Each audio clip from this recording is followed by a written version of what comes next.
This brings me to mistake number 5. So imagine that we're talking to a candidate who's doing everything before right. They're doing the right amount of learning the skills and actual practice-based learning, but there's still a mistake that hinders a lot of candidates. That is poor mock interview practice. Okay.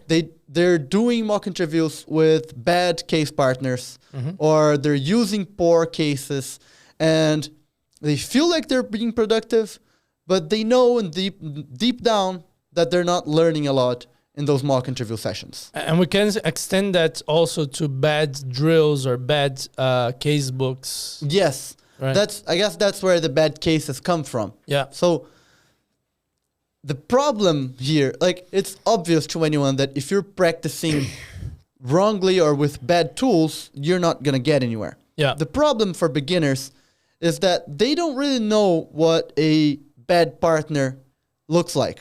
They'll have to do cases with that partner and maybe a few cases until they learn that that's a bad partner. They don't exactly know what a bad case looks like because they don't know what a good case looks like. Right. And so they can spend 2, maybe 4 weeks practicing with bad partners and getting bad cases again and again and again and not getting anywhere simply because they're beginners. Yeah, and I think there's complications that come from the context. So when you're in your first 0 to 5 cases, a bad partner is not necessarily someone who's inexperienced, because you are too, and you're probably not gonna find any better without paying at least. So what is a bad partner in this context? It's someone who's not interested in together with you understanding how are you guys supposed to do that case, or someone who doesn't care about you, so they don't give any feedback. So it's different than when you're at case number 30 or 50, where you actually need someone who's good at cases, perhaps had some real interviewing experience to share feedback and has the right mindset. Because at this point, when you're at case 30 or 50, a lot of people have the bad mindset of, for example, rote learning or not understanding the skills being tested. So if you're at case number 30 and you have someone who maybe is good at cases, maybe they've gotten offers, but they have no idea why. And then they give you staple feedback, right? So, oh, you need to be more assertive in your communication. Okay, whatever the hell that means, right? Yeah. So what is a good partner depends on where you are in the journey. Yeah. Right? And also what do you need to improve on? And same for cases, right? So when you're starting out, a very good, very well made, but very complex case is not good for you. True. Right? True.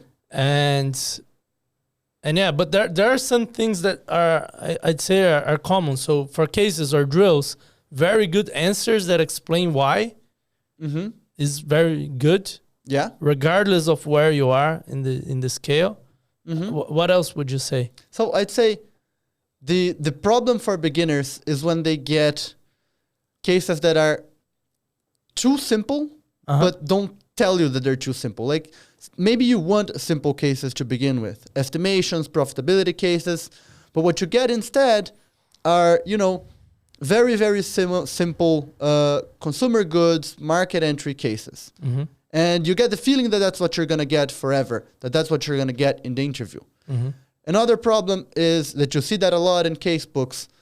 You have a case that, it's an okay case, but it doesn't give you the answer, or it doesn't give your mock interview partner a detailed explanation of the whys for that answer. So if you say something different than the regular answer, the answer from the case book, your mock partner is going to give you feedback and say, oh, you're wrong because you're saying this, not that. I see this so many times. Like almost every week we get a couple emails of people saying, oh, I did this case and then the case is like this. And then I gave this answer and I thought through in this way, but then my case partner said that it's wrong because the casebook answers this other answer. So why is my answer wrong? And then their answer is better than the casebook answer, or maybe not better, but perfectly fine. Yeah. But the other candidate couldn't assess that their answer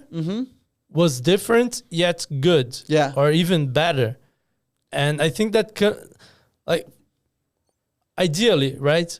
What I hear from you and adding to this thing, I think there's two things that you need for a good, like for quality practice, both with the other partner and the cases or drills. One is the answers context, right? So either different kinds of answers that would be valid and why, or a very good answer, but some notes about what could have been different and still okay. And very few resources have that. Actually, I think is there any other resource besides our own that has that? No, I haven't seen it. But I'm not saying this because, then you should use ours. It's just like we added this to our materials and it takes like 3 times the work because it's really important. Yeah. Right. And one way to see this is, of course, our free course, and the other is our casebook. Yeah. Which is a resource that not a lot of people know about, but you want to talk a little bit about it? I do, because the thing with the casebook is it solves a really common catch-22 problem. That problem is, I've talked about it and it's a free casebook, by the way. Yeah. It's like completely free. I've talked about this problem before in this podcast, but it's a catch-22 where you're a beginner and you need someone that's slightly better than you to do the case with you because you know absolutely nothing. So ideally you want an experienced partner, but you can't be a good interviewer because you don't even know how to be interviewed, and being an interviewer is a little bit harder. So what we did in this casebook to solve this problem is give you good cases with follow-up questions that you can ask. So your partner is going to be getting a good case, and we've given answers that are so detailed that they tell you what is the feedback that you'd need to give to your partner if they say anything different. So if this and this and this is different, it's okay. If this is different, then it's bad, and this is the reason. And so even if you don't really understand case interviews yet, you can give high-quality feedback so you can already practice with experienced partners. Yeah, there's an extensive interviewer guide that is also structured. So even though it's extensive, you can actually use it in real time. Yeah. So let's say, for example, for a brainstorming question, there's, just to give a bit more detail for the listeners. Yeah. For a brainstorming question, for instance, here's our suggested answer. This structure, these ideas. Here's why these ideas are important.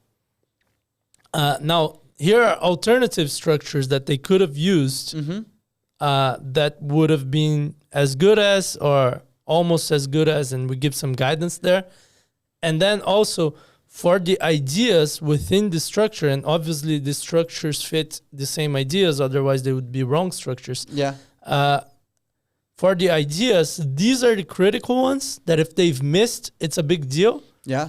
These are like spike quality, insightful ideas that the interviewer isn't really expecting, but if you give ideas like that, like those, they're very good. Yeah. And these are not that important, but they're fine. So it's that kind of detail that you want from an answer key, right? And also the drills in our course have that. There's a takeaway section for each drill where we break down what's needed.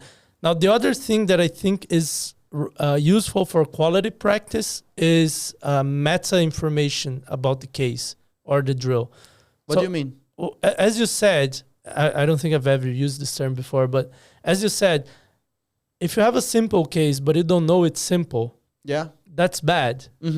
Because you may go in the wrong direction, especially when you're starting out and you can't identify yourself, like what's simple, what's difficult, what's, complex or hard, and etc. Also, like, what am I supposed to take 5 minutes to structure? What am I supposed to take 30 seconds to structure? Yeah. For math questions, this is super common. Like, the range is huge, Yeah. right? And if you don't know that, then how do you know if you did well or not?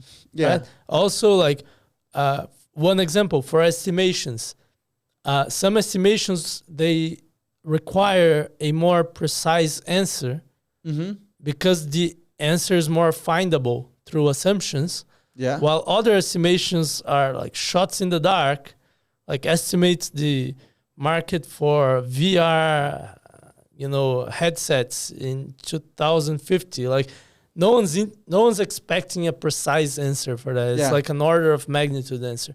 And if you don't have this meta information about the case or the drill, Yeah. it's very hard to know how well you're doing. And if you're close to the bar or not. Yeah. Right. So one thing that I think is genius is that curation that you did on the case interview examples article. So if anyone wants to see good examples of case interviews, Julio did a curation of the best YouTube videos.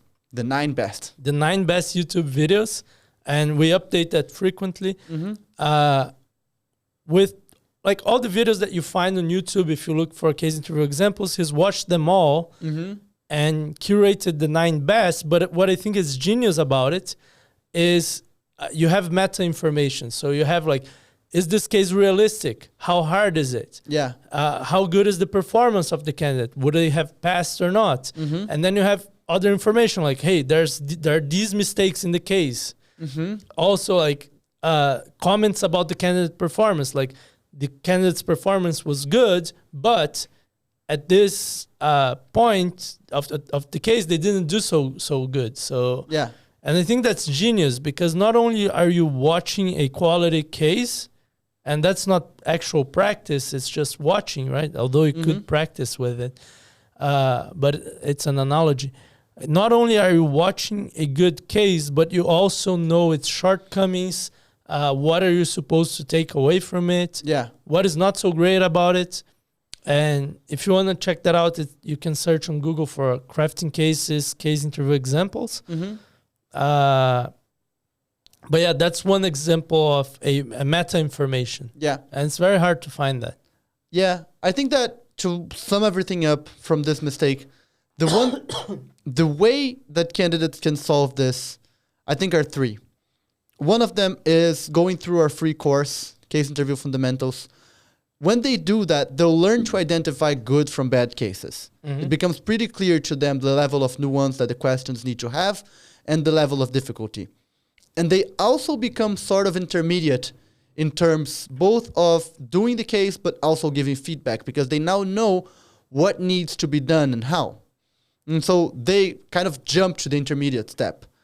And to get good partners, like you can first solve that catch-22 of your first cases using our casebook, but then for the long term... And by the way, there's only 2 cases in the casebook. Yeah. Because it takes a lot of time to build content like this. Yeah. You can get the casebook at craftingcases.com/casebook. Yeah. I guess we need to say that. Yeah. And for the long term, you need to stick to the good partners. As you do more and more mock interviews with different people, you're going to find 2, 3, 4, 6 candidates who are really good and who have the attention that you need and who are willing to give good feedback and look for good cases, etc. Stick to those people. They're rare, and if you're a good, attentive interviewer as well, they're going to like you as well. So build your own inner circle of sorts. Yeah.